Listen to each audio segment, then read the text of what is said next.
Hi, magandang araw po sa inyong lahat for our first reading for today. Tingnan naman po natin kung ano po ang makikita natin sa ating first reading of the day. I hope napanood nyo na po yung first, second, and third reading kahapon bago po kayo lumaktaw dito sa ating first reading of the day ngayong Lunes, no? Very, very powerful din po ang reading natin kahapon, no? Kaya po sana ay napanood nyo po yan, ano? Okay, kung mapapansin nyo po, medyo okay na po yung boses ko. Maraming salamat po sa inyong lahat. At meron lang din po akong gustong linawin, ano, na hindi po porket hindi ako nakakasagot, lalo na po itong may mga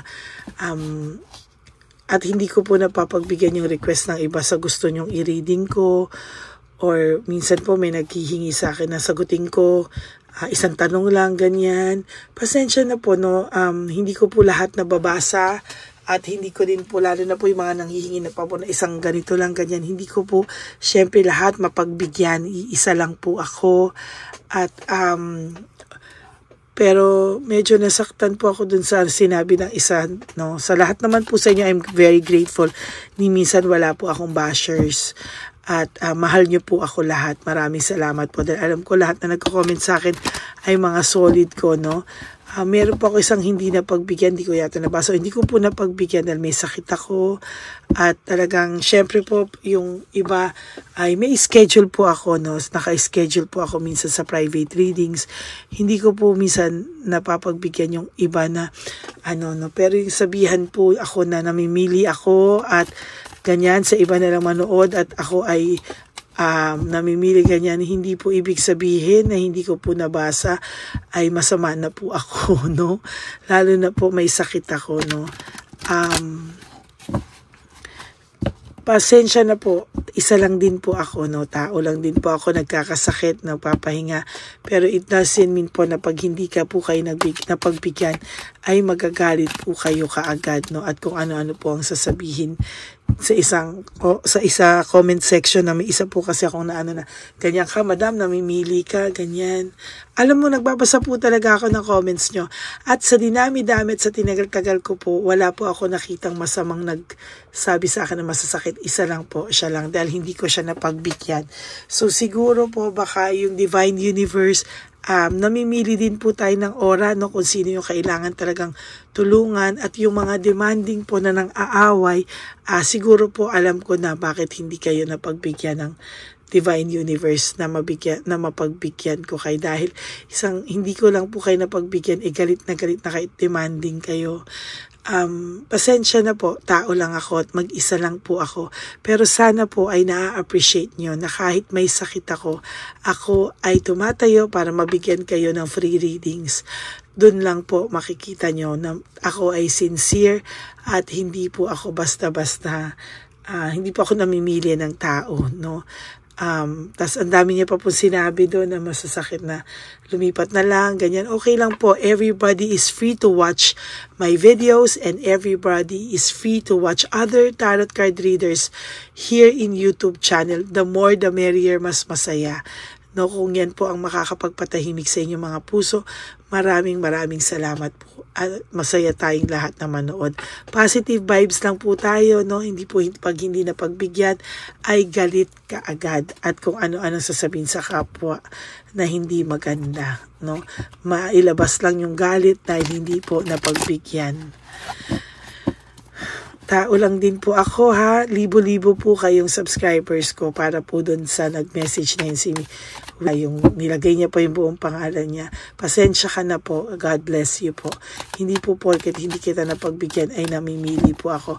As much as I can, as much as possible, kung makakatulong. Siguro po may reason ang Divine Universe bakit hindi po kita nabasa o hindi kita nabasa ko man o hindi ko nabasa, hindi ko po matandaan. Sa dami niyo po, libo kayo. Pasensya na po, isa lang po ako. Pero lahat po ng nakaka-appreciate at nagmamahal sa akin, maraming salamat po from the bottom of my heart. Thank you very much po. Okay, start na po tayo, no? 1, 2, 3, 4, 5, 6, 7, 8, 9, and 10. Yan. Minsan po kasi talagang binibigyan din po tayo ng Divine Universe. Nababasa din po natin sa aura kung sino po yung mga talagang nangangailangan na urgent at kung sino man yung talagang deserving tulungan. Yung mga ganyan po na hindi lang napagbigyan ay mananakit ng damdamin ng ibang tao at magsasabi ng masakit na salita. Baka may reason po yung Divine Universe kaya ako nilayo sa'yo. At hindi po ako hindi po nabigyan ng chance na magkaharap tayo. Yung mga iba po naghihingi ng free, na may mga binibigyan po ako ng free readings, yung mga kailangan. Nararamdaman po yun sa energy. Hindi po basta-basta binibigay yun para fair din po sa mga nagdo-donate. Okay? Yun po ay pinagdadasal din at niraramdam namin yung energy. Pag naramdaman ko pong deserving ka, talaga pong ako pa ang unang magsasabi sa iyo. Alam po yan ng iba kong mga nakausap na nabigyan ng free reading.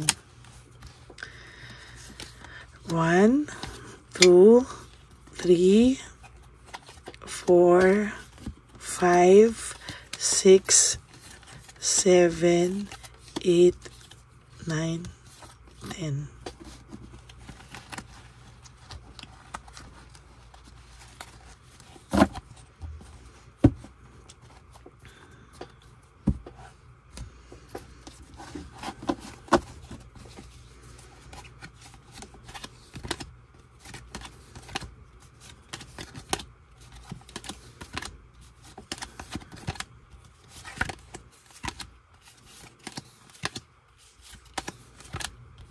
Okay.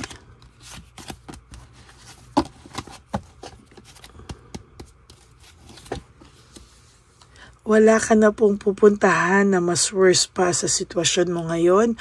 Ang nakikita ko po dito ay mas magiging maayos ka pa po sa mga susunod na araw. Mas magiging maayos ka pa po sa mga darating na panahon, no? You just have to believe in the power of positivity. No, kasi sa ngayon po kahit ano pong gustong gawin sa iyo ng Sabilitang Palaka o ng Shokoy, hindi po sila mananalo because you are being protected by the Divine Universe. Si Sabilitang Palaka po o si Shokoy, ang inyo pong third party ay very dissatisfied sa buhay niya po ngayon. Ayan, no? And lack of inner joy. Wala pong nararamdaman na kasiyahan ang third party. Tandaan niyo po, hindi po sasaya ang third party niya dahil puno po siya ng galit at puot sa kanyang dibdib, no? Talagang yan po at yan ang kanyang mararamdaman. Wala pong mangyayaring totoong happiness sa kanya dahil puno po ng galit ang puso niya. Panay panggagalaiti po laban sa iyo. Hindi magiging masaya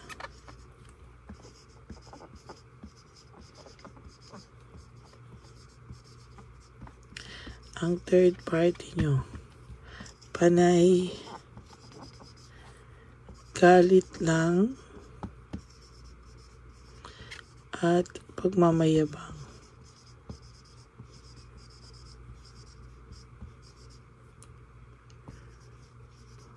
Ang alam niya. Minsan kasi kung yan lang po ang alam mo, no, kung panay galit na lang, kung panay yabang, no, hindi mo na po din malalaman, oh. Talagang masaklap at sa masaklap po ito, sa totoo lang, hindi ka po talaga, oh. Ayan, kaya po dahil po panay galit sa puso niya, panay pagyayabang lang ang alam niya, araw-araw po nabubuhay ito para istokin ka, nabubuhay ito para bisitin ka, no? Lagi po silang may home conflict, lack of support, lack of happiness, kasi po parang hindi po maganda yung kanyang nagiging araw-araw na buhay, no? Nahihila po siya ng negativity. At sa nakikita ko po, pag nahihila po siya ng negativity, hindi niya po makontrol yung kanyang sarili. Talagang parang naglilisik po ito talaga. At talagang sinasabi ko po sa inyo, talagang makakaramdam po ito ng kakulangan sa atensyon, kakulangan sa pag-iisip, no? Na mag-create po ng reason para sa kanila na matuloy sa hiwalayan, ano? Shattered dreams, broken relationship. Yung pagkapraning niya po ang magtutulak sa kanya na palayo sa person nyo, no? Kasi talagang sa ngayon po nagkakaroon din ng depression yung inyong person because of ganitong mga bagay, no? Yung pagkapraning po nito, nahihila po talaga siya sa kanyang pagkapraning. Sa totoo lang. Fear of change, playing safe, sa totoo lang po, hindi niya po alam kung ano po ang gagawin niya sa mga susunod na panahon. Kaya po siya ay nag-i-stock itong si Chabilitang Palaka or si Shokoy sa inyo. Wala na siyang ginawa kung hindi mag-stock na lang sa'yo. No, there is fear, sadness, and loneliness. Ayan po ang basis ng relationship nila. Panay takot, loneliness, sadness, kasi panay away dito, away doon, pero ang lalabas sa social media, sobra nilang saya. No? That's very kabaliktaran po of what is really happening po sa kanilang dalawa sa ngayon. No?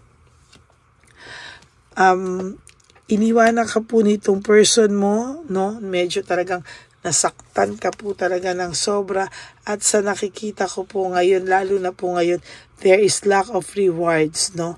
Talagang masakit po para sa kanya itong mawalan po talaga ng rewards, at talagang sasabihin ko po sa iyo, hindi po ganon kadali. There is this loss and grief, no? Self-pity, no? Sa nakikita ko po, may self-pity po akong nararamdaman dito. Talaga pong yung person nyo ngayon ay parang naawa siya sa sarili niya, no, sa kalokohan niya. Ayan po ang napala niya. Karma lang po pag may time, no. Natatakot po yung person nyo na magpatuloy na ganyan dahil baka hindi niya po kayanin. Mapraning po siya sa ugali ng babaeng nakuha niya o lalaking nakuha niya. No, talagang sinasabi ko po sa inyo, talagang mahihirapan po itong panindigan ang mga sa mga ganitong panahon. Itong ugali ng babae nito, no, talagang nang iintriga, nang chichismis, nag-i-stalk, talagang ang naging parte na po talaga ng buhay niya, ang istokin ka paulit-ulit, no. Hindi niya po talaga alam kung ano po ang talagang nararamdaman niya. Napaka-impulsive daw po kasi niya, no. Napaka-impulsive niya, at sa totoo lang ay hindi niya po alam paano siya sa mga susunod na panahon because there is difficulties, no? Doubts, lack of satisfaction, medyo hindi po maganda talaga ang baraha ngayon ng person mo at ng third party, no? Kaya wag ka pong umiyak kung nakikita mong masaya sila, bakit sila pa yung masaya, ikaw na yung niloko. Hindi mo po alam kung ano po talaga ang nangyayari sa kanila behind social media, no? Hindi mo po behind sa mga chismisa na nakakarating sa'yo. Most of the time, may coldness din sila sa isa't isa at stubbornness. Talagang ang ulo nito, no? Matigas ang ulo nito at lagi po silang nag-aaway. As a matter of fact, burned out and overstress itong person mo. So, totoo lang, pikon po ito at talagang hindi po ito magiging maayos sa mga susunod na panahon. Lalo po siyang malulungkot talaga, no? There is this recovery and clarity, no? Malungkot po talaga yan. Unti-unti naman po ikaw ay nakaka-recover, ikaw ay nagkakaroon ng clarity and improvement sa'yo, no? Huwag mo lang pong intindihin ang mga negativity na nangyayari sa buhay mo. Just focus on the positive side of life, no? Ayan, no? Sabi nga po dito, may sharp mind ka naman, may clarity and breakthrough ka na sa mga susunod pong panahon. Hindi ka na po mapapabagsak ng kahit sino lang. There's this greediness, no? may greediness and possessiveness. Naging greedy po ito, naging possessive po ito, at yan po ang nakikita ko, no? Sa mga susunod na araw, lalo po itong mapapraning, no? Lalo na po pag may post kang masasaya, may post na naka-move on ka na, masaya ka na sa buhay mo at hindi mo na siya kailangan, talagang doon po siya mag-start na makaramdam ng pain sa pakiramdam, no? Talagang doon po niya makikita na maling-mali po talaga na ang pag-iwan niya sa iyo at pagpapalit niya po sa iyo kay Chabilitang Palaka or kay Shokoy. Okay, so that's it for your first reading for today. I hope na naka-resonate kayo, and if you do, can you please give me a like and comment down below para po makita ko po ang mga comments nyo. At maraming salamat po sa nagko-comments, na very grateful, very nakikita po yung effort ko. Minsan nga po natutuwa ako, nakakita ko na, madam, magpahinga ka naman po, or lady, magpahinga ka naman po, sobra na po yung boses mo, wala ka na pong boses, nagre-reading ka pa rin po para sa amin. Then ang dami din pong magme-message na, marami rin pong nagme-message na, lady, maraming salamat po, naayos niyo po yung pag-iisip ko, yung mga nangyari po, nagulat na lang po ako nung sinunod ko kayo, ganito, sa mga sinabi nyo. Natutuwa po ako, and I'm very grateful. Kayo po ang isa sa mga lakas ko. Bakit nagpapatuloy po ako dito sa ating YouTube channel? Tandaan nyo po na ang YouTube channel na ito ay atin, no?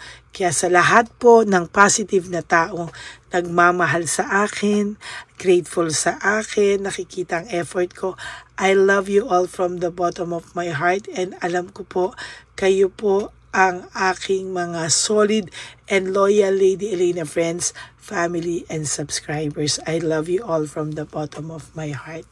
And for those of you po who would like to have a private reading with me, you can message me po at Ladyly Elena, that's LADYLY Elena.